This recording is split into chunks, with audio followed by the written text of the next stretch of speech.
Sweet, 7 players about to pop off here in the cube. Or in the queue. The cube queue. Queue for the cube. Regardless, we're going to take Mox Sapphire here. And that is a pretty solid option to start off with. Then what do we have to follow that up with? Well, Lightning Bolt's pretty powerful. Mind's Desire is good if you can get some power. Seems more fun than just drafting Falcon Wrath Gorger, right?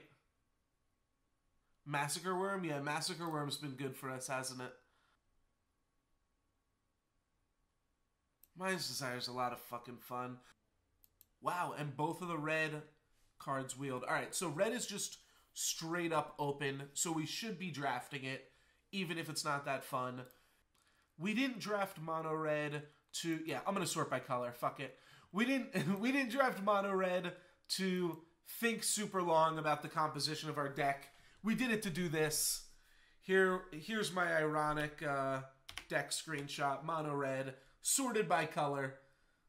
Let's go, baby. Get hype. 15 mountains, 1 Mox Sapphire.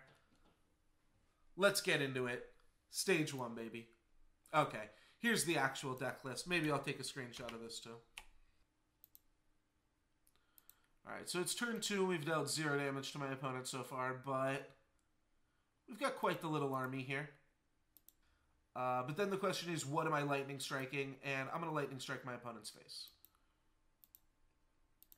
We didn't come here to interact with my opponent's shit. Let's tick Shrine up to 2, then 3 on our upkeep. No. Lightning Bolt will tick it to 4. Fire Blast will tick it to 5. Wait, why did I need to draw a land? Oh, to activate the Shrine. Right. Just have to remember to click no and not redirect to Garruk.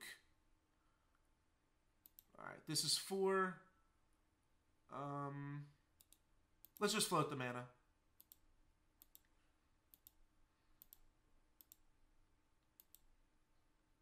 It'll deal 1 extra damage to them. It's probably not relevant.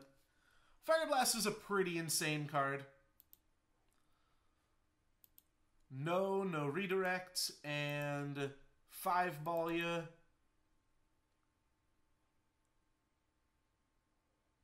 What's happening? This costs 3 to activate. Okay. So that's probably about the only way that you can lose this game.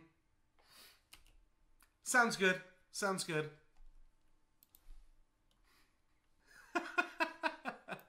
Alright.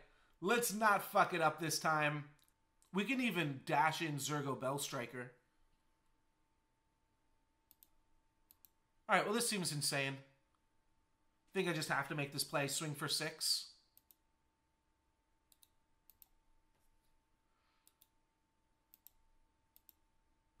Yeah, let's just pump Fire Drinker Satyr. Keep smashing for 6, right? Okay, we'll just let this happen, I believe. And then in main phase 2, let's go smash. This is the only artifact we've seen in my opponent's deck. That worked out super fine for us. My opponent used Tarmogoyf to trade for 3 points of damage. We got him. Next turn, we just Zergo, and then we Lightning Strike. And that'll be it. Swift Spear gets the bonus, and they take 3 + 2 + 2 = 7. Opponent does get to be on the play this game, and they have a turn 1 Fast Bond. Okay, Fast Bond's pretty good, but it does cost you life points to use. Looks like they're going to not fire it off this turn. Sounds good to me. Only 1 land? How many lands you playing, guy? 2 lands. They're at 19. But this isn't going to be great for us. If they're playing lands, that means they're playing spells. No Courser, please. Mana Gorger Hydra. Okay. That is getting Searing Blazed. For sure. We could even potentially Magma Jet it. But I like Searing Blaze while we have the landfall. Target player. target creature, pay red, red, and smack you with Mana Gorger. Or not with Mana Gorger. It's the classic Gorger battle that has existed since the beginning of Magic's history. The Mana Gorger versus the Falconwrath Gorger. And Falconwrath Gorger is victorious in this scenario. Alright, Eternal Witness back Mana Gorger. That's fine. It's not the best thing in the world. If we can draw a land here, we can Lightning Mauler through a Jackal Pup and hit my opponent for 4. I'd like to hit my opponent for 4, I think. Yeah, seems good enough to me. My opponent's going to trade with Lightning Mauler here.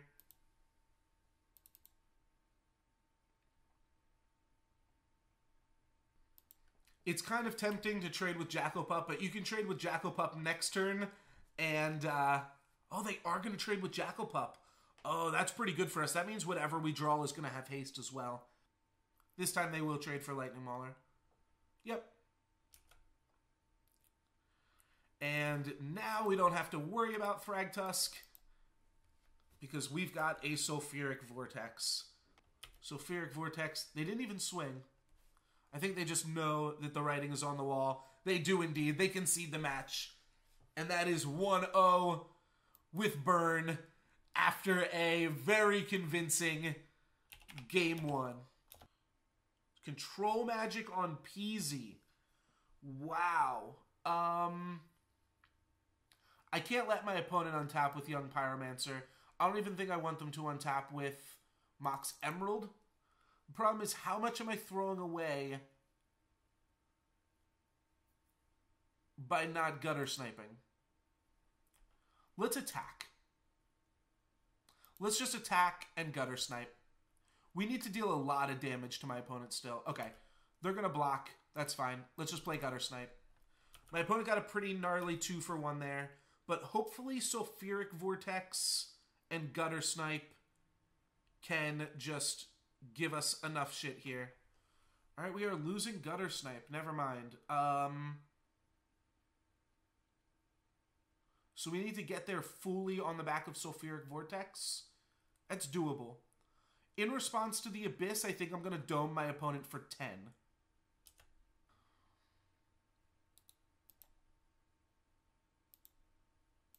Sounds good, doming him for 10 here. All right, I'm going to stop on my opponent's upkeep and try to Fiery Confluence them. Oh, never mind. This is a sorcery.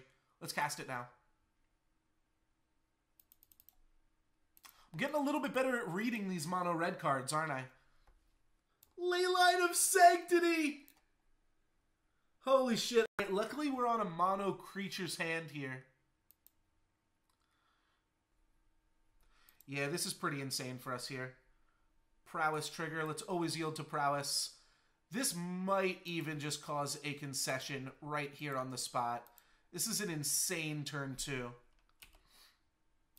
Smack you for 5. Down to 12. We'll play Sulfuric Vortex pre-combat because it'll pump Swifty. Then we will attack my opponent for 6. Down to 6.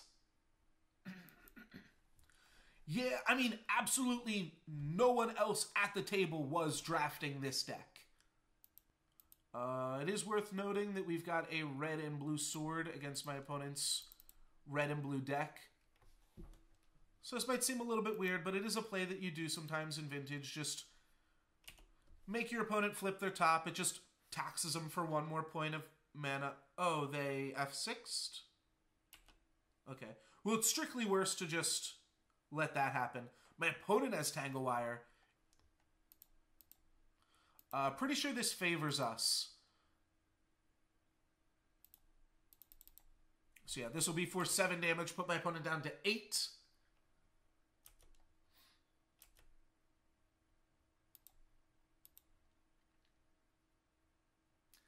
I mean, I feel like it's kind of likely that my opponent has a counter spell here.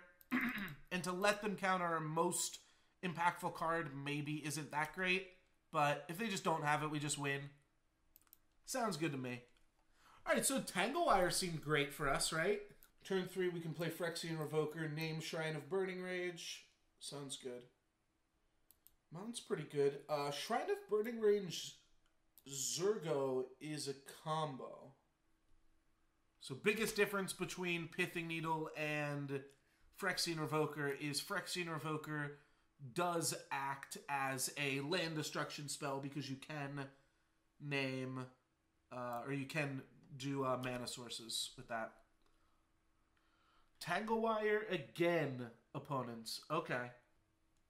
I think blowing up Mox Emerald is good. If they want to redirect to Spellskite, which I think that they can here, I think they can redirect to Spellskite if they want to. They still just take 4 because they're not being able to play blue Phyrexian mana. They have to pay 2 life anyways. So it's the same thing. Gives my opponent the choice. But I do actually want Mox Emerald dead. I think that buys us more. So Shrine should be lethal as soon as I play this Jackal Pup. Which I think means I want to play the Jackal Pup as soon as possible. Alright, so now when they interact with Zergo, we just pop the Shrine and then that's lethal? They definitely should have main phased that Lightning Helix. Oh well, 150 play points, I'll take it.